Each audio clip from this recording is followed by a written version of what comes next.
Hello दोस्तों। तो one piece के एपिसोड नंबर 721 और 22 में आपका स्वागत है। जहां पर आज हम देखेंगे कि लॉ होता है वह अपनी मौत से बार बार बचता है और दूसरी तरफ लूफी होता है वह उसके साथ टीम अप करके डोफी को हराने का प्लान करता है। तो चलिए शुरू करते हैं इस एपिसोड को बिना किसी देरी के, जहां पर लास्ट में एक पावरफुल अटैक अपना लॉ होता है वह क्रिएट करेगा। लास्ट एपिसोड में हमने देखा था कि लूफी होता है उसने बेलेमी को हरा दिया था। वैसे तो बेलेमी ने बहुत ही ज़्यादा ट्राई की, पर आखिरकार लूफी था उसने अपना फ्रेंड माना था और वह नहीं चाहता था कि उसकी हालत इससे भी ज़्यादा ख़राब हो। और लास्ट में लूफी होता है वह बहुत ही ज़्यादा गुस्से में आ जाता है, क्योंकि उसे मालूम था कि इसका रीज़न और कोई नहीं बल्कि अपना डो फ्लेमिंगो था। और वह अपने गुस्से में आकर बहुत ज़ोर से चिल्लाता है कि डो फ्लेमिंगो तुम कहाँ पर हो। और इस तरफ डोफी ने अपने लॉ को मार दिया था और ये जो कुछ भी हो रहा था वह सब वियोला देख रही थी और उसे मालूम था कि यहाँ पर अभी भी दो का कॉम्बो बचा है जो सब पर भारी पड़ सकता है। तभी वहाँ पर अपना जो डोफी होता है वह लॉ के पास जाता है और कहता है कि लॉ तुम मुझे बचाओ, कि आखिरकार तुम्हारी लास्ट विश क्या है। इतना पूछकर डोफी होता है वह लॉ को अपनी एक शर्त देता है कि तुम मुझे अमर बना दो और मैं तुम्हारी जान बख्श दूंगा। पर तभी अपना लॉ होता है वह कोराज़ोन को याद करता है और उसका सेक्रीफाइस याद करते ही तुरंत वह ना बोल देता है। और तुरंत ही अपना डोफी होता है वह कहता है कि कोई बात नहीं, आखिरकार तुम भी उससे बहुत ही जल्द मिलने वाले हो, तो अच्छा होगा अगर तुम कुछ और भी चाहो तो उसे मांग सकते हो। तभी अपना जो लॉ होता है वह कहता है कि द विल ऑफ डी है वह इस पूरे की पूरी दुनिया को हिला देगी और तुम्हें मालूम नहीं है कि तुम्हारा पाला किसके साथ पड़ा है। इतना बोलकर लॉ होता है वह हंसने लगता है और इस तरफ अपना डोफी था वह और भी ज़्यादा गुस्से में आकर उस पर एक दो गोलियां और चला देता है। अब जबकि लॉ है वह सचमुच में बहुत ही ज़्यादा इंजर्ड हो चुका था और उसकी जान है वह जाने ही वाली थी। अपना जो डोफी होता है वह उस पर जितनी भी गोलियां होती है वह सब मार देता है और तुरंत ही लॉ की बॉडी में से बहुत सारा खून निकलने लगता है। लेकिन लॉ की जान लेने के बाद भी डोफी को अच्छा फील नहीं हुआ और वह कहता है कि तुम्हें क्या लगता है कि जो स्ट्रॉ हैट है वह मुझे हरा सकता है, तो मैं भी देखना चाहूँगा कि आखिरकार वह मेरा क्या बिगाड़ सकता है। इतना कहकर वह अपना फाइनल अटैक स्टार्ट करता है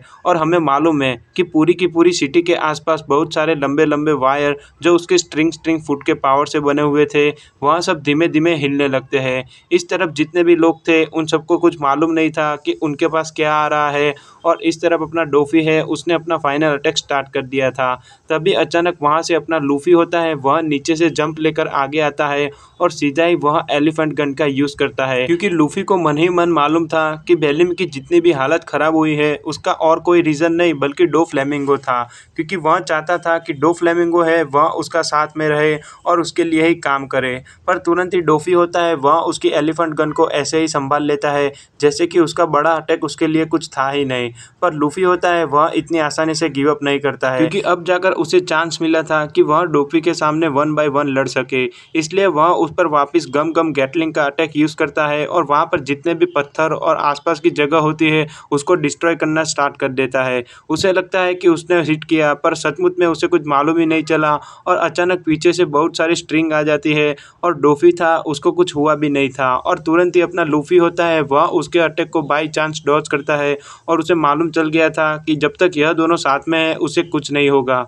और तुरंत ही वह पीछे नोटिस करता है कि उसका पैर है वह खून में गिरा था और वह लॉ को देखकर और भी ज़्यादा डर जाता है। वह तुरंत ही उसे उठाने की ट्राई करता है और बोलता है कि लॉ आखिरकार तुम्हें हुआ क्या, तुम जवाब क्यों नहीं दे रहे हो। पर तभी पीछे से डोफी होता है वह कहता है कि लॉ है वह सचमुच में अब एक अच्छी जगह पे जा चुका है और धीमे धीमे मैं तुम्हें भी वहाँ पर ही भेज दूंगा। तो स्ट्रॉ हैट अच्छा होगा अगर तुम अपने फाइनल बैटल के लिए रेडी हो जाओ, क्योंकि अगर तुम सोचते हो कि मैं तुम्हें एक ही बार में हरा दूंगा तो यह तुम्हारी सबसे बड़ी गलती है। मैं भी तुम्हें लॉ की तरह तड़पा तड़पा कर मारूंगा और उसके बाद मैं तुम्हें उसके पास भेजूंगा। इतना कहकर डोफी और स्लाइमी यह दोनों के दोनों मिलकर स्ट्रॉ हैट पर हमला करना स्टार्ट कर देते हैं। लूफी होता है वह अपने गम गम स्टैम्प का यूज़ करता है और उन पर अटैक करने की ट्राई करता है, पर उसे मालूम था कि 2 वर्सेस 1 में उसे ही अपना लॉस है, क्योंकि वह उन दोनों को साथ में हैंडल नहीं कर सकता। पर वह इतनी आसानी से हार भी नहीं मानने वाला था। वह तुरंत ही सेकंड गियर का यूज़ करता है और बोलता है कि हाँ, मैं भी देखना चाहूँगा कि तुम मुझे कितनी आसानी से हराओगे। वह तुरंत ही वापस अपनी आर्मामेंट हाकी का यूज़ करके अटैक करता है और डोफी होता है वह उस अटैक को भी एकदम आसानी से रोक लेता है। और तभी हमें 2 मिनट पहले का सीन दिखाया जाता है कि जब अपना लूफी होता है वह अपने रूफ पे आया था और डोफ्लेमिंगो को जब उसने चैलेंज दिया, तभी इस तरफ लॉ है उसने अपने डेविल फ्रूट का यूज़ करके वहाँ से अपनी बॉडी स्वैप कर ली थी। और जैसे ही लूफी ऊपर उसकी डेड बॉडी के पास आता है, उसने अपनी बॉडी को वापस चेंज कर लिया था, जिससे डोफी को मालूम नहीं चला कि लॉ है वह ओरिजिनली में अभी भी जिंदा है और उसकी बॉडी एकदम सही सलामत है। और दूसरी तरफ जितनी भी गोलियां लगी थी वह और किसी की नहीं बल्कि दूसरी डेड बॉडी की थी। और लूफी जैसे ही उसके पास जाता है और वह पूछता है कि हे लॉ, आखिरकार तुम्हें हुआ क्या है और तुम कुछ जवाब क्यों नहीं दे रहे हो। तभी लूफी होता है वह वापस मुड़कर डोफ्लेमिंगो को देखता है, पर तभी अपना लॉ होता है वह धीमे से बोलता है कि स्ट्रॉ है तुम कुछ भी बोलना मत, मेरे पास एक प्लान है जिससे हम डोफी को एक ही बार में हरा सकते हैं। और इस तरफ अपना डोफी है वह उसके बारे में बोल रहा था कि मैं तुम्हें वापस कोराज़ोन के पास भेज दूंगा। और अपना जो लूफी होता है वह तुरंत ही उस पर गम गम गैटलिंग का अटैक स्टार्ट करता है और उसके नज़दीक जाता है और अचानक ही गायब हो जाता है। इस तरफ डोफी होता है वह कंफ्यूज होता है, पर तुरंत ही उसके सामने लॉ होता है वह आ जाता है और उसे मालूम चल जाता है कि लॉ है उसने उसके साथ चीटिंग की है और सचमुच में तो वह कभी मरा ही नहीं था। और अपना लॉ होता है वह अपने गामा इंजेक्शन के उसकी पूरी की पूरी बॉडी में ही एक शॉक वेव डाल देता है। और यह जो अटैक था वह सचमुच में बहुत ही ज़्यादा पावरफुल था, क्योंकि यह अटैक और कुछ नहीं बल्कि अपनी बॉडी को अंदर से मारता था।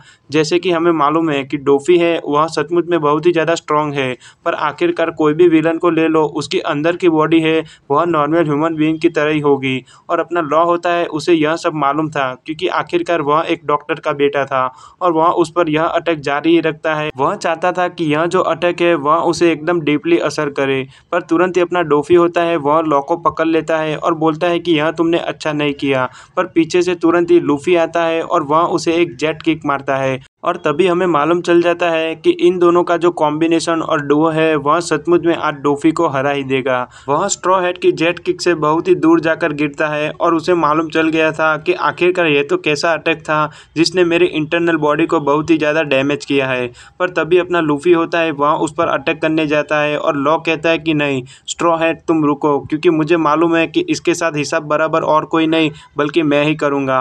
और लॉ होता है वह धीमे धीमे खड़ा होता है और वह याद करता है कि कोराज़ोन है उसके साथ क्या हुआ था और इसलिए वह चाहता था कि अपना जो डोफी है वह लॉ के हाथ मरे। और तभी इस तरफ दूसरी सिटी में हमें मालूम चलता है कि जितने भी स्ट्रिंग थे वह धीमे धीमे नज़दीक आ रहे थे और यह जितने भी उसके रास्ते में कुछ भी आए उन सबको काटते हुए आ रहे थे। और डोफी का यही प्लान था कि भले ही वो हार जाए उसके साथ वहाँ जितने भी लोग थे उन सबको ले जाएगा और वहाँ यहाँ पर इस सिटी में किसी को भी जिंदा नहीं छोड़ेगा। नेवी के जितने भी सोल्जर्स थे वह सब हेल्प के लिए मदद मांग रहे थे, क्योंकि उन्हें भी मालूम था कि डोफी का पावर लेवल सचमुच में बहुत ही ज़्यादा था और उसको रोकने के लिए आखिरकार कौन आएगा जो उसका सामना भी कर सके। वहाँ पर जितने भी सीनियर सिटीजन थे वह सब तो नेवी की मदद कर रहे थे, पर तभी उन्हें मालूम था कि यहाँ पर एक भी जगह सेफ नहीं है, क्योंकि आखिरकार तुम एक केज में से बचकर कहाँ जा सकते हो। इस तरफ दूसरी तरफ जितने भी क्रिमिनल थे जिसको साबो ने बचाया था वह सब भी यही सोच रहे थे कि हम एक प्रिजन में से निकले और दूसरे प्रिजन में वापस आ चुके हैं। और यहाँ की हालत सचमुच में बहुत ही ज़्यादा ख़राब थी। साई, बेबी फाई, चाओ जिन और उसके साथ जहाँ पर अपना काइरोस, मानशेरी और लियो यहाँ सब खड़े थे वहाँ सब और कुछ नहीं बोलते और उन्हें मालूम था कि यहाँ की सिचुएशन सचमुच में बहुत ही ज़्यादा ख़राब है। लास्ट में अपना जो उसप होता है वह यही होप करता है कि आखिरकार लूफी तुम जल्द से जल्द डोफ्लेमिंगो को हरा दो, जिससे यहाँ की जितनी भी सिचुएशन है वह सब अंडर कंट्रोल में आ जाए।